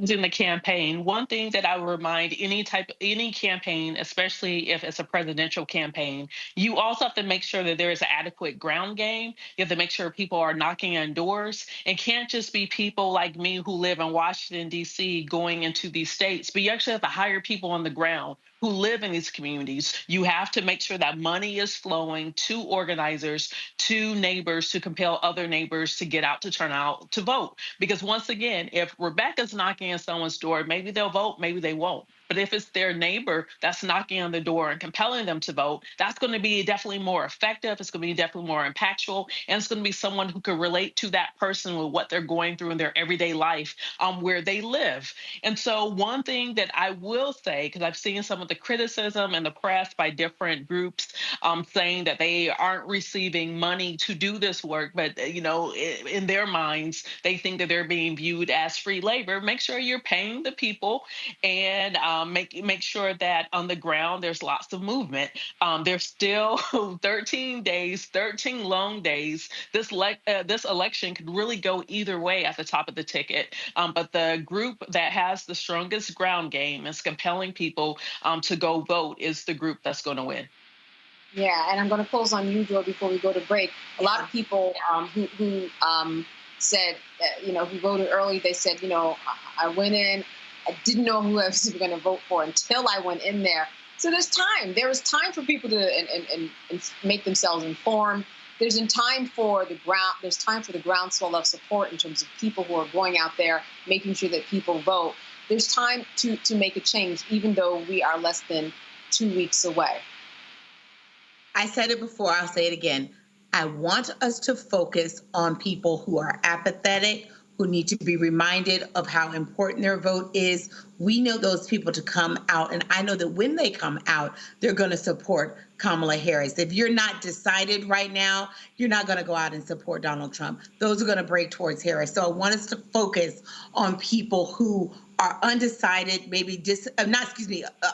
undecided about whether to vote, not necessarily who they're going to vote for. Then I want us to talk about joy. This feels a lot more like Obama moment than God bless her, but Hillary moment. We need to have a groundswell of people who are excited about where our country is moving towards we're one of the last major nations to not have a woman president. That's important. We can lead into that. Future, hopefulness, joy, freedom. We have been moving away from that in a that's the promise of Donald Trump. That's the promise of Donald Trump. Joe Biden helped us repair from his disastrous administration, Trump's administration. Now we have the ability to move forward beyond not just repairing, but driving forward. That's what the closing argument should be of this next couple of days for the Harris campaign. All right, you are watching Roland Martin Unfiltered live here on the Black Star Network. We'll be back after these messages. Stay tuned.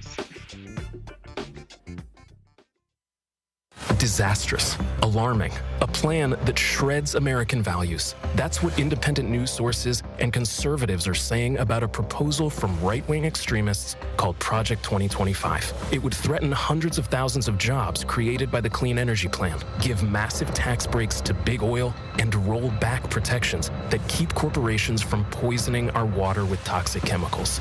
Project 2025, a dream for them, a disaster for you. In 2016, Donald Trump said he would choose only the best people to work in his White House. Now those people have a warning for America. Trump is not fit to be president again. Here's his vice president. Anyone who puts themselves over the Constitution should never be president of the United States. It should come as no surprise that I will not be endorsing Donald Trump this year.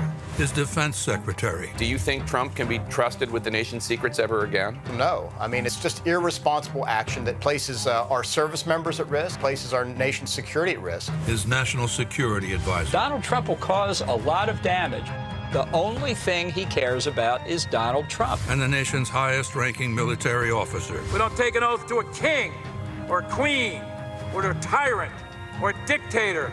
And we don't take an oath to a wannabe dictator. Take it from the people who knew him best. Donald Trump is a danger to our troops and our democracy. We can't let him lead our country again.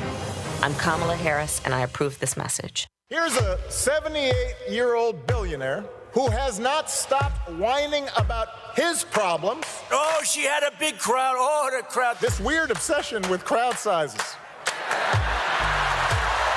just goes on and on and on.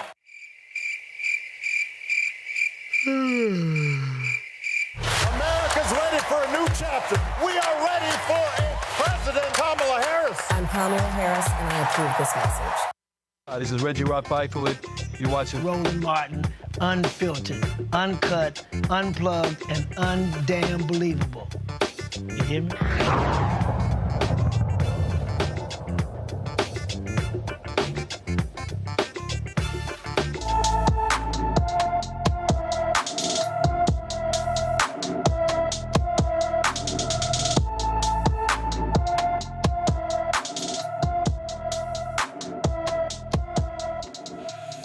Dante Anderson has been missing from his Beaumont, Texas home since April 20th of 2024. The 16-year-old is 5 feet 5 inches tall and weighs 125 pounds. He has black hair and brown eyes, and anyone with information about Dante Anderson should call the Beaumont, Texas Police Department at 409-880-3865.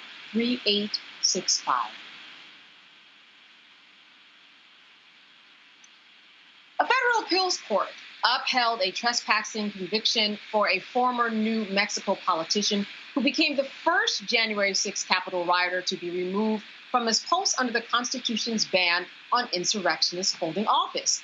Coy Griffin organized a group of Cowboys for Trump, is what the group was called. He jumped a stone wall outside the Capitol to get on the inauguration stage. Griffin was convicted of 2 misdemeanors, including the trespassing charge, and was sentenced to 14 days in jail and a year of supervised release. This case is among a handful that tested the foundational approach the Justice Department took to prosecute hundreds of Capitol rioters. And the decision has been long awaited since it was argued last December by those handling cases coming through the federal court in Washington, D.C. Well, Rebecca, we are not surprised. I don't think this comes as a surprise to anybody, but it is an interesting precedent when we talk about the people who are continuing to appeal their positions and their convictions and their time served in jail? Very simply put, you cannot break into Congress. You cannot break into the Capitol and think that there aren't any repercussions for doing so. So these are people who are very entitled. They felt like former President Donald Trump gave them the permission structure in order to do what they did on January 6th. This wasn't just, I was caught up in the moment. I didn't know what I was doing, but this was months of planning. That attack on the Capitol was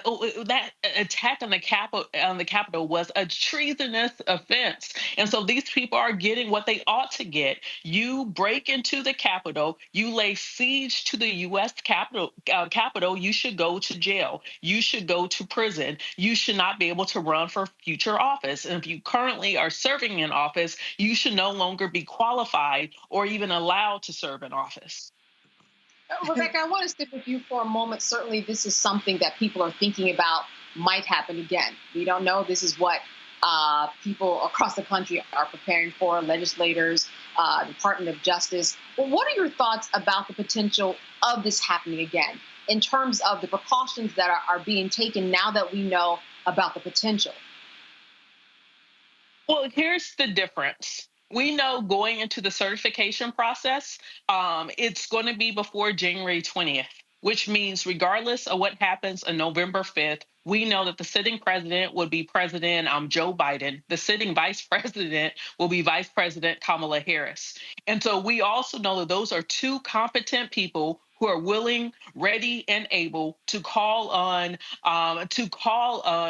DC, to work with the mayor of DC, to work with the Department of Defense, to make sure there's adequate security, and that if there is a mob that is forming that's headed to the U.S. Capitol, they will put a stop to it, rather than encourage the crowd, whether the president encouraged the crowd to potentially harm and or kill his own vice president. So it's two different scenarios.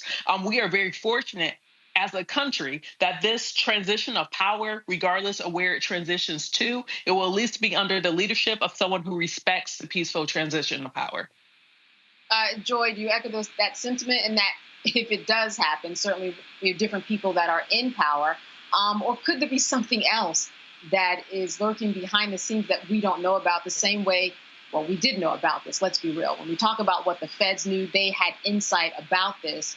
But what are your thoughts about this happening again and what might potentially happen differently this time around? That's right. I hope that the DOJ is not at all hesitant about getting out in front of any potential insurrection as we go into the certification period or in the early January. This is it is a political matter for sure, but it is really about the law and criminality and undermining democracy. And so we need to be really clear that if you're out there planning something, the FBI is hot on your trail and your neighbors are hot on your trail. Keep in mind, many of these people, they didn't arrest them when they were in D.C. They actually went back home and their neighbors turned them in. And then they also caught them on camera because, of course, they were seen in full view of everyone. And just in case you forgot, they didn't just ram their way in. They defecated on offices and surfaces within the Capitol. They killed or led to the death of Capitol police officers. They assaulted them. They took the American flag and used it as a weapon. And then at the end, they got a chance to walk out and go home because Donald Trump did not make sure that we were protected in the way that we needed to be. If that had been anyone else, if you are a man of color, can you imagine? If you're a woman of color, any race, can you imagine? I was a Senate chief. So these were my hallowed grounds, right? This is where I walked. And I remember watching on TV a woman being escorted down the steps. And I thought, if that had been my mother, if that had been me, they certainly wouldn't have treated me so gingerly. These people are criminals. They are thugs. They are people who incited a mob to take over the United States Capitol with the sole goal of that's two goals: trying to kill Mike Pence So if you're a Republican, J.D. Vance, any Republican, Donald Trump sought and encouraged people to, and incited them to seek to kill his vice president. He understood what his words were saying. He understood the meaning, and yet he persisted. He played fast and loose with Mike Pence's life. He could have been killed that day. That's right. This is what's at stake. You know, about over 700 people, 730 people have pled guilty. You've got over 500 people who have served some type of incarceration on some level. I just want to stay with you for a moment. Is this a sign enough for people to know, let's not even try this?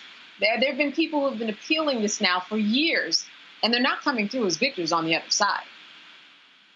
No, they're losing because we know what they did. It was illegal. I mean, look, I just can't even believe we're still talking about this.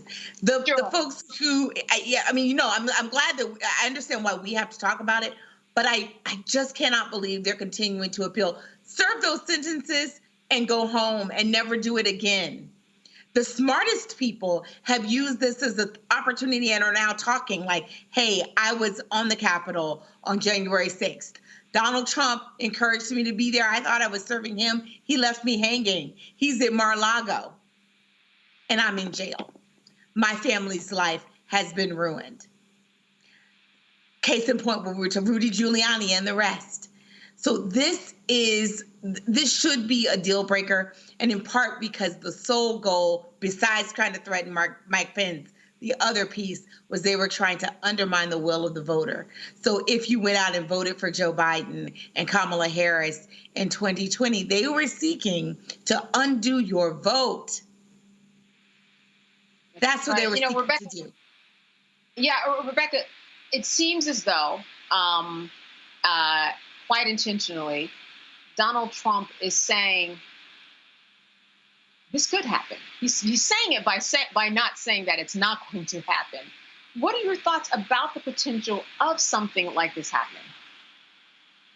This country has to decide how it wants to move forward. Prior to what happened January 6th, 2021, the last time we saw such a large-scale insurrection, those folks were able to get houses, jewelry, reparations, and all sorts of things after it happened. And I'm talking about the Civil War. So until this country actually deals with this past, because like Joy mentioned, if these are, Joy said people of color, but I'm going to be a little bit more specific. If this was Black men and Black women storming the U.S. Capitol, we would have seen Black men and Black women being slaughtered on national TV, made an example. And so until this country, and I'm not suggesting that we want it to go that way while we're awaiting the count, waiting the certification, if there is some type of incursion. But I just want to note, if the race of these people were different, the outcome definitely would have been different.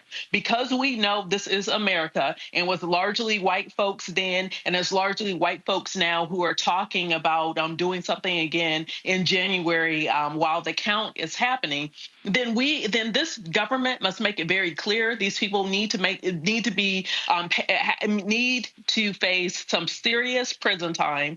They need to be fined in a way where not just them, but their families and maybe their next generations feel that fine, because these people have to understand that you cannot do this in this country. Otherwise, then that means every single election, every single presidential cycle that we have moving forward can be impacted by potential insurrections. So this country has to decide whether or not we observe and we want the peaceful transition of power. And if people are committing treason, then this country has to decide through its court system how it's going to deal with it in such a way to discourage people from doing this in the future. All right. Get informed. Stay informed. That is the message, the takeaway, I think, the big one from here this evening. I want to thank both of you for being with us today, Rebecca Carruthers and Joy Cheney. Good to see you as always. It was the ladies' night tonight. Good time seeing you. Good time seeing you. Thank you. And thank you to all of you. Yes, Thank indeed. You, and absolutely. Thank you for all of you who watched this evening. Have a good weekend. Roland Martin will be back tomorrow. And as always, good being with you. You've been watching Roland Martin and Children. I'm Candace Kelly. Good night. Folks, Black Star Network is here. hold no punches. I'm real revolutionary right now. Support this man, Black media. He makes sure that our stories are told. Thank you for being the voice of Black America, Roland. Stay black. I love y'all. All momentum we have now, we have to keep this going. The video looks phenomenal. See, there's a difference between Black Star Network and Black-owned media and something like CNN. You can't be Black-owned media and be scared. It's time to be smart. Bring your eyeballs home. You dig?